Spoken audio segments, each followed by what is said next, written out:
Hello दोस्तों, स्वागत है आपका इस चैनल पर एक बड़ी और लेटेस्ट अपडेट के साथ जो कि संबंधित है बिहार शिक्षक भर्ती बीपीएससी टीचर रिक्वायरमेंट एग्जामिनेशन को लेकर, जहां पर एक बड़ी नोटिफिकेशन जारी करते हुए जानकारी देखने के लिए कि अदर स्टेट के जो अभ्यर्थी हैं उनको इसमें बाहर कर दिया गया है और अन्य राज्यों के छात्रों के फॉर्म को रद्द कर दिया गया। जब बिहार के अंदर शिक्षक भर्ती आप सभी की निकाली गई दूसरी तीसरी बार, तो उसमें बड़ी संख्या में अभ्यर्थी आवेदन करते हैं। ओके, बड़ी संख्या में अभ्यर्थी नौकरी लेने के लिए तैयारी करते हैं और निश्चित तौर पर उनका जो मोटिव होता है, उनका मोटिव यही होता है कि हमारे स्टेट में काफ़ी दिनों से भर्ती नहीं आई है, तो कम से कम दूसरी स्टेट यानी कि बिहार में शिक्षक भर्ती निकाली गई है, तो क्यों ना उससे एक नौकरी ले ली जाए।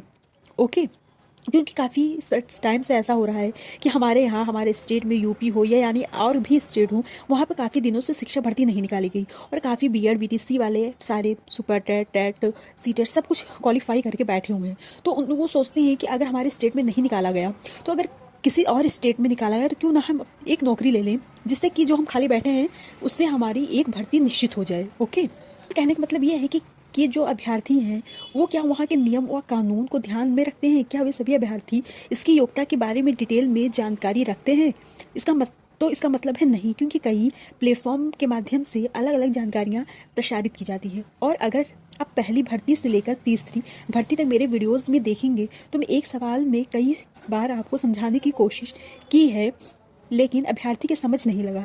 अब क्या किया गया, बिहार यानी बीपीएससी ट्री के अंदर बैठे अभ्यर्थी का फॉर्म जो है रद्द कर दिए गया, उन अभ्यर्थियों को बाहर कर दिया गया। कैसे, यह समझ लेते हैं। यहाँ पे एक नोटिफिकेशन जारी किया गया कि कार्यालय पदाधिकारी और औरंगाबाद के माध्यम से 16 फरवरी 2024 में नोटिफिकेशन जारी करते हुए जानकारी दी जाती है कि जिसमें आप सभी के लिए काम की बात यह है कि बीपीएससी टी भर्ती टीआरई 2 टीआरई 3 से संबंधित है, जो आपके लिए बहुत ही महत्वपूर्ण है।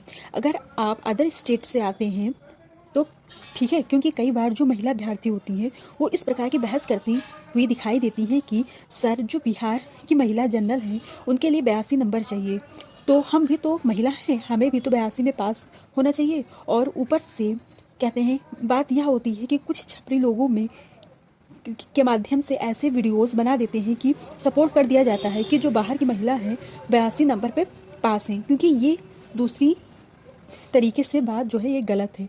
आपको मिटलेट कर दिया जाता है। आप जानकर आवेदन, और यह जानकर आप क्या करते हैं, आवेदन कर देते हैं। आवेदन करने के बाद क्या होता है कि आप पेपर दे देते हैं। बाद में क्या होता है, आपके समझने में है, आपके फिर सामने यह बात आती है कि कहते हैं आपको उस भर्ती से निकाल दिया जाता है और यह कह दिया जाता है कि जो वहाँ की महिला हैं वो यहाँ के समान नहीं है। यहाँ पे जो क्या है, उनको उनके बराबर मार्क्स में क्वालिफाई होने पर यहाँ पे भर्ती में शामिल नहीं किया गया था। बाद में ऐसा हमारे सामने देखने में आता है। बिहार की महिलाओं को वहाँ का रिजर्वेशन मिलता है। बाहर की जो महिला होती हैं वो मेल के सीधे काउंट की जाती हैं। इसमें बेहतरीन समझने के लिए वीडियो यहाँ पर देखिए, तो आप निश्चित रूप से समझ जाइए कि अगर आप बिहार के अभ्यर्थी हैं तो आपका 82 होना चाहिए, बट अगर आप अदर स्टेट की हैं तो मेल के बराबर यानी 90 मार्क्स होने पर ही कहते हैं आप भर्ती में शामिल हो सकती हैं, अंततः आपको भर्ती से निकाल दिया जाएगा। तो पहले क्या होगा, आप फॉर्म भरेंगी, पेपर देंगी, लेकिन लास्ट में क्या होगा कि जब भर्ती का टाइम आएगा तो आपको वहाँ से निकाल दिया जाएगा, क्योंकि वहाँ पे यही बात हो जाएगी कि वहाँ के लोगों को, वहाँ की महिला को 82 पर काउंट कर लिया जाएगा और आप अदर स्टेट की हैं तो आपको निकाल दिया जाएगा। अन्यथा क्या है कि जब आप फॉर्म फिल करिए तो उस फॉर्म के बारे में संपूर्णतः पूरी जानकारी लेकर तभी फॉर्म को फिल कीजिए, क्योंकि इतनी तैयारी आपकी मिसलेट हो जाएंगी। ओके, तो ऐसे ही मेरी वीडियो को देखने के लिए और जानकारी लेने के लिए मेरे चैनल को लाइक एंड सब्सक्राइब कीजिए। Okay, thank you.